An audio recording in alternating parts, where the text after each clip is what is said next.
मणि माधुरी आज बीएल की ओर से आई हूँ और यह मेरी पहली बार है हिंदी में प्रस्तुतिकरण देने की।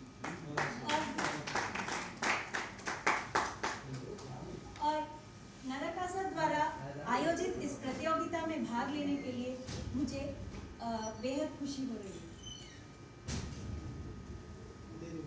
मेरी प्रस्तुतिकरण कुछ इस प्रकार का होगा। मैं जो एंटेना के क्षेत्र में काम कर रही हूँ उसी के बारे में आज बोलने जा रही हूँ। यह काम एंटेना के दो मुख्य पैरामीटरों में सुधार लाने के लिए है। एक है VSWR और दूसरा है रिटर्न लॉस। इसके लिए मैंने inset fed microstrip patch antenna का चयन किया है।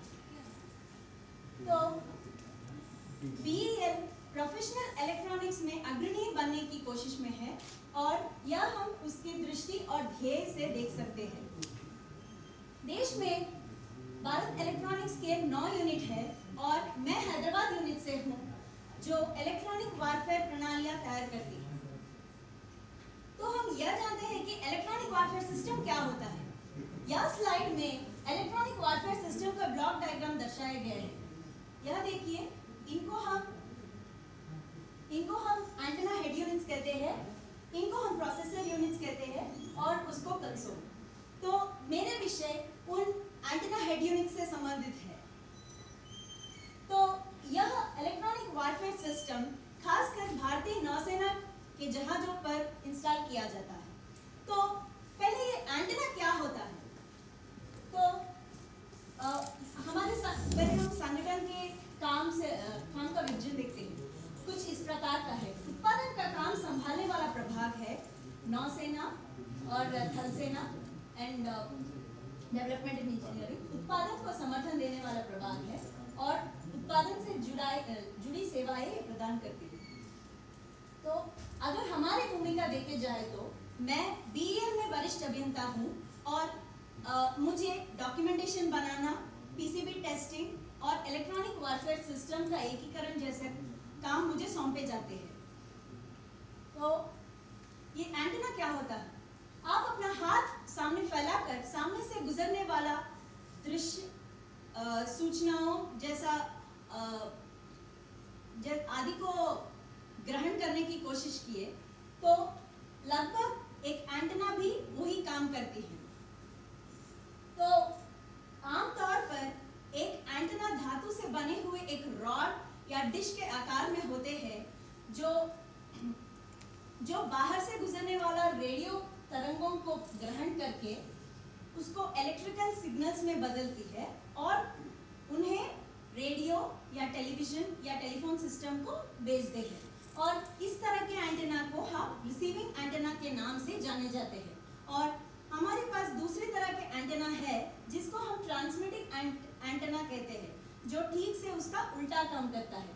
तो यह एंटेना इलेक्ट्रिकल एनर्जी को इलेक्ट्रोमैग्नेटिक एनर्जी बनाता है और उसका उल्टा भी करता है, इसलिए उसको ट्रांसड्यूसर के नाम से जाने जाते हैं। विश्व में तरह तरह के एंटेना का उपयोग हो रहा है।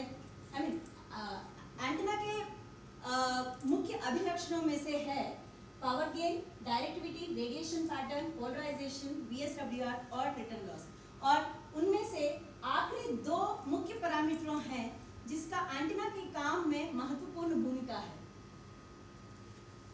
तो एंटेना इस प्रकार के होते हैं जैसा wire antennas, travelling antennas, aperture antennas आदि।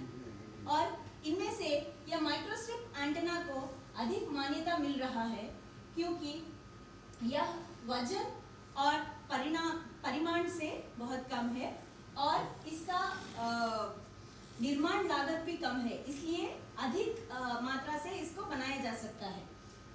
इसलिए माइक्रोस्ट्रिप पैच एंटेना को चुन रहे हैं लोग। तो अगर माइक्रोस्ट्रिप पैच एंटेना का संरचना हम देख जाए तो यह एक डाइलेक्ट्रिक सबस्ट्रेट है जो रेडिएटिंग पैच और ग्राउंड प्लेन के बीच में रखा गया है। और माइक्रोस्ट्रिप पैच एंटेना के अभिकल्प करते समय हम उसका लंबाई, चौड़ाई और घनापन का विशेष ध्यान रखना चाहिए। और यह एंटेना में ये पैच एक रेजोनेंट कैविटी जैसा काम करता है। इसका बाहरी दीवार ओपन सर्किट से बनते हैं और ऊपरी और निचली दीवारें शॉर्ट सर्किट से बनते हैं। यह कैविटी में केवल एक ही मोड सेट किया जा सकता है, इसलिए जब हम यह एंटीना को रेजोनेंट फ्रीक्वेंसी से उत्तेजित करते हैं तो इसमें एक ही शक्तिशाली मोड सेट हो जाता है। और माइक्रोस्ट्रिप पैच एंटीना के विभिन्न आकार हैं, पर हम अभिकल्प के सुविधा को ध्यान में रखते हुए केवल स्क्वायर या रेक्टेंगल पैच का उपयोग करते हैं। और मुझे इस काम में सर्कुलर पोलराइजेशन का कुछ भी आवश्यकता नहीं है और इसलिए मैंने रेक्टेंगुलर पैच एंटीना को चुना है। तो जैसे ही हमारे एंटीना के माप अभिकल्प होते ही हम उसको उत्तेजित भी करना होता है, जिसे हम फीडिंग कहते हैं। फीडिंग दो तरह के होते हैं, एक कॉन्टैक्टिंग टाइप और दूसरा नॉन कॉन्टैक्टिंग टाइप। उसमें से मैचिंग पर नियंत्रण की सुविधा को ध्यान में रखते हुए मैंने इंसर्ट फीडिंग का चयन किया है। तो यह एंटीना के अभिकल्प एवं उसका परिणाम का विश्लेषण के लिए मैंने HFSS सॉफ्टवेयर का उपयोग किया है। और यह HFSS सॉफ्टवेयर का मतलब है हाई फ्रीक्वेंसी स्ट्रक्चर्ड सिमुलेटर। यह ANSYS कॉर्पोरेशन द्वारा बनाया गया है और यह फाइनाइट एलिमेंट मैशिंग को उपयोग करता है। तो यह माइक्रोस्ट्रिप पैच एंटीना को हम फेस्ड अरे GPS जैसा फील्ड में उपयोग किया जा सकता है। और इस स्लाइड में एक परंपरागत रूप से 14 गीगाहर्ट्ज फ्रीक्वेंसी में प्रचालन के लिए अभिकल्पित एक माइक्रोस्ट्रिप पैच एंटीना को देख सकते हैं। ये पहली स्टेज है मेरी एंटीना डिजाइन में। तो यहाँ आप देख सकते हैं, इसको मैं भरण है जहाँ से मैं एंटीना को उत्तेजित कर सकती हूँ, उसको फीड भी कहा जाता है। तो यह स्लाइड में उसका रिटर्न लॉस और VSWR को दर्शाया गया है। और यह मेरा स्टेज 2 है, जहाँ पे मैंने इससे पहले जो स्लाइड में एंटीना पैच दिखाया है उसमें थोड़ा सा बदलाव करके ये साधारण ई आकार के माइक्रोस्ट्रिप पैच एंटीना बनाए हैं और इसका परिणाम यहाँ पे देख सकते हैं। तो मेरा तीसरी स्टेज है, इसमें मैंने एक नॉच डाल दिया है क्योंकि मेरा करंट डिस्ट्रीब्यूशन सब इससे वेरी हो जाते हैं। तो यह थोड़ा और सुधार लाया है मेरे पैरामीटर में, और मुझे ये काफ़ी नहीं था, इसलिए मैंने 14 स्टेज का, इसलिए मैंने नेक्स्ट स्टेज को गया है। और यहाँ एक डबल नॉच ई आकार के माइक्रोस्ट्रिप पैच एंटीना को दर्शाया गया है। इस अंतिम संरचना पर मैंने अपना प्रयोग छोड़ दिया है क्योंकि निर्धारित सभी पैरामीटर हासिल हो चुके हैं, जैसे कि रिटर्न लॉस और VSWR। और अभिकल्प की तुलना के लिए कुछ पैरामीटर को फिक्स करना पड़ेगा। तो इस स्लाइड में वो पैरामीटर्स को मैंने दर्शाया है।